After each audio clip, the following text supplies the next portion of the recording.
What's good everyone, it's boy Yadiiiigg, 4 Eyes, 2G's here, and today we're here reporting for No Jumper to talk about the elusive A Whole Lotta Red, the upcoming album from Playboi Carti. And the journey of A Whole Lotta Red begins over 2 years ago now, to before we even knew about the album in and of itself. Let's bring it back to early July 2018, about a month and a half after the release of Yadiiiigg, where Gunnar Stoll, the well-known photographer who has worked with the likes of Travis and Carti countless times, would take to Twitter to tease a brand new unreleased Carti song, now infamously known as Cancun. And instantly, this snippet right here, as most of you guys would know, goes absolutely viral, thanks to the meme community latching onto and creating the Stummy Hurt meme. And this moment right here was the first inclination of any new music from Carti post Yadiiiigg. Then in August, via this video right here, we would get the official name for the project.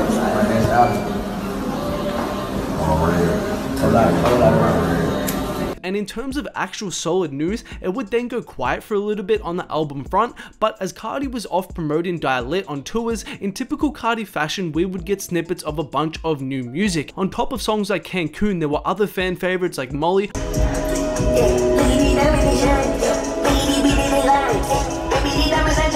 RPMs, etc, etc, and these songs have gone on to be iconic A Whole Lotta Red era songs for Carti's fans. And the progression of Carti's sound around this time is probably the most symbolic differentiator of the Whole Lotta Red era, as fans have immortalized this sound as the baby voice, the signature high-pitched delivery characterized by its eccentricity, and the voice cracks somehow both managed to separate Carti as an innovator in the crowded post-Chief Keef trap scene, but also made for a meme that helped to pivot his appeal in a totally new way and gave him a new level of exposure as a result. Enter Kid Cudi / Pissy Pamper, the young nudie song that features Playboi Carti, and this is a prime example of both those things there in one song. The unorthodox and stretched voice that Carti used in this song sounded like nothing else at that time, making for an interesting artistic direction musically, but this also gave it this huge meme potential and exposed it to an entirely new audience. By the time the song had found its way online via leaks, it had already taken the internet by storm, being used in viral memes that were getting millions of views, most notably were the ones by Lotta. And this is when we need to get to the crucial discussion of leaks. As any fan who has been closely following Carti over the last couple of years would know, there's been an absurd amount of Carti leaks. Obviously Kid Cudi, as I just mentioned, but also other highly anticipated songs like Molly, Cancun, RPMs, Neon, etc, etc. And it's not like these songs were random loose songs that were never going to be released or anything like that. No, quite a number of these leaks were highly sought after songs that were definitely meant to be on the album at one point in time, and it's pretty much an accepted fact at this point. If it wasn't for these leaks, two things would have happened. One, we would have had the album by now, because as I said, we've seen highly anticipated songs from the album leak time and time again, and this is undoubtedly the biggest reason for the album's huge delay, because essentially the album that Carti planned to release in 2019 ended up leaking completely. And secondly, Carti would be in a much better position in terms of his commercial status and relevance, and this is a super important point I'm gonna hone in on later, so let's just keep it moving forward chronologically for now. So essentially, across late 2018 and early 2019, we're not getting any actual information about A Whole Lotta Red from Carti. Instead, what we're seeing is leak after leak.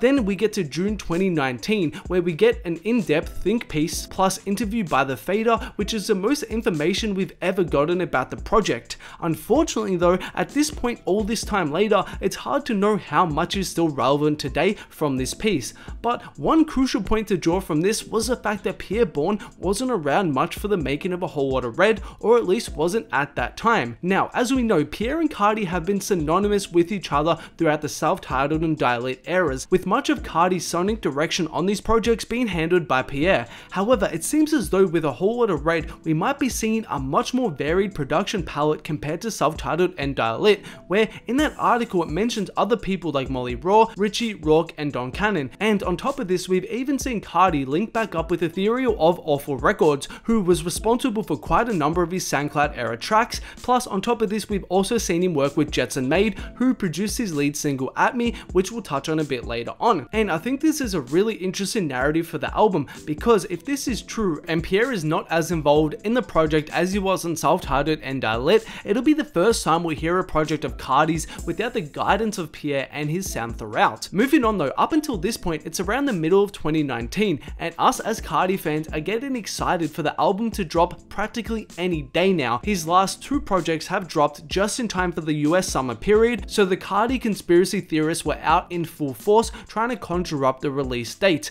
And this is where the absolute fuck shit, shambolic, haphazard, basically all over the place completely failure of a rollout from Carti and Interscope truly begins. So in late July, Carti announces that he is dropping within 60 days, and apparently the album also has no features. So you know what I mean? I'm trying to drop my shit in the next 60 days.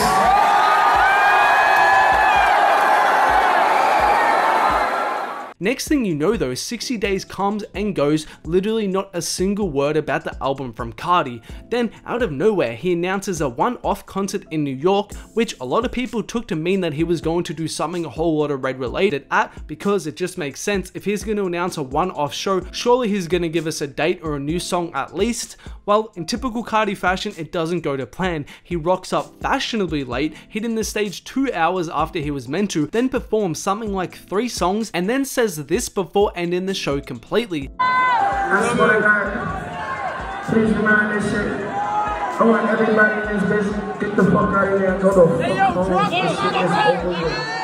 I love you. Fuck this shit.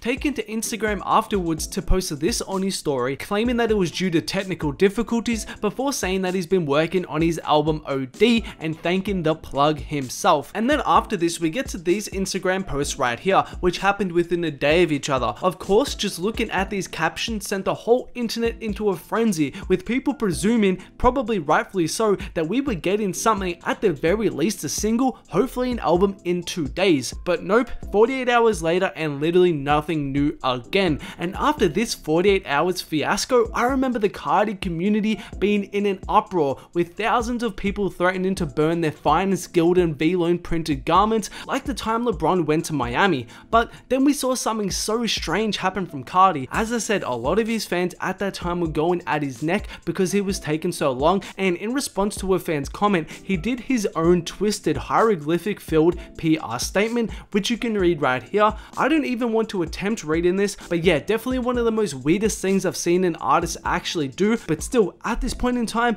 no album and no real news. And if all this wasn't bizarre enough, out of nowhere we get this photo spreading all over the internet like wildfire, with the news that he just got arrested, not only for a license issue though, but also for carrying copious amounts of drugs and guns with him in a car. And although this could have been pretty serious, thankfully he was out on bail very shortly after, and at this point in time it doesn't seem to be too much of a serious legal issue. Then we finally get to the big move, the big moment, and the moment that signified a rollout for the album was officially in motion, with the release of his first official solo music offering in nearly 2 years, with the release of At Me. Now, to say this song right here was met with mixed reviews would be an understatement. Not only did it receive quite a bit of hate within the Carti community, but the wider mainstream audience didn't gravitate towards it either. And this song right here was easily one of the worst lead single choices I've ever seen from a major label. I literally called that this song was going to be a flop the week after it released on my channel, because it was so obvious that this sonic direction wasn't what the Carti community wanted. It spent 1 week on the Billboard Hot 100 and never returned, and failed to make any sort of moves in the mainstream. And the reason I bring this up is because this was such a pivotal moment in the whole Lotta Red story. Again, remember in the context of the leaks and everything I just said,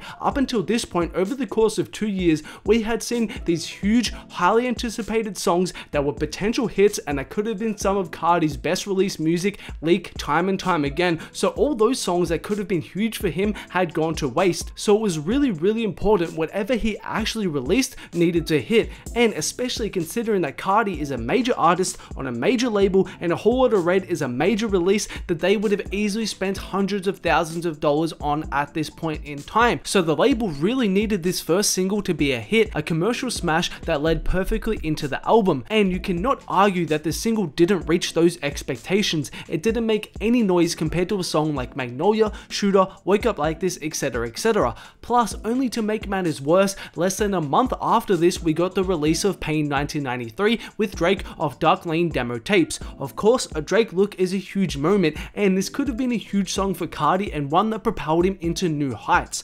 Unfortunately though, it was a similar situation, with the fans reacting to Carti's verse on the song in a pretty harsh manner. As I'm sure a lot of you guys remember, it pretty much went viral for being bad, at least according to those people. And on top of this, the song didn't go on to become a hit, with it only staying on the Billboard Top 100 for 2 weeks. And after the release of Pain, it has become very quiet on the front of actual solid news. Of course, within the Carti community, there are always speculations of release dates and information and all that type of stuff, but nothing solid has happened from Carti's camp or his team or him directly. One important thing to mention though is the leaking of SRT, which was the return collaboration between Uzi and Carti, the first of theirs in a very long time, which people thought of to be a part of A Whole Lotta Red at one point in time. So yet again, we see leaks kind of impact the album in a major way, because of course Uzi and Carti collabs in the past, like Shooter, Wake Up Like This, etc, have always been big songs for Carti, and this one could have been a huge single if they decided to go for it. Overall though, as you guys can tell, Carti is in a very interesting position right now. It was very clear Interscope planned the start of the rollout for the album with At Me and Pain 1993, however once they both flopped, they basically got wet feet and realized that they were in no position to drop the album and for it to be a success, or Carti decided that he didn't want to either. And at this point it seems that Carti and his label are in limbo, and there are no real signs to expect the album to drop anytime soon, at least in my opinion. And I guess that's everything we know about A Whole Lotta Red right now, at least. Hopefully Carti stops playing and he drops it this year, but I guess we'll wait and see. If you made it to the end of the video, thank you very much for watching. If you guys don't know myself, Yadiiiigg, I do have my own YouTube channel where I upload very similar content to this. I talk about Carti, Yachty, Uzi, all the SoundCloud era artists. If you guys want to check it out, that will be much appreciated. Link will be in the description. Also, it's always a blessing to get another upload on the No Jumper channel. I love sharing my content with you guys, so big thank you to Adam for that. If you guys haven't watched the other No Jumper videos on screen, you can see them, make sure to. But that's all from me today, guys. Thanks a lot for watching. Peace.